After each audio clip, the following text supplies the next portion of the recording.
really nice and kasi 'di ba nasa Australia yung client or nasa ibang country. So parang it's just nice to put a face dun sa mga nakakausap mo. Yung favorite moment ko is yung nag-video kay kami.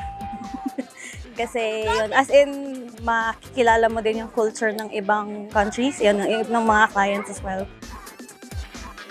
Sobrang saya. Tapos, favorite game ko siguro is yung sa coin. Yung pinapasa yung coin kasi yun yung easy.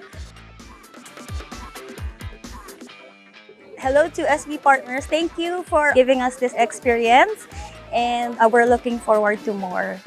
Hello Frontline, thank you din for na pina-experience niyo sa amin to kasi ibang klaseng experience siya. Madaming pwedeng gawin, madaming pwedeng maging friend.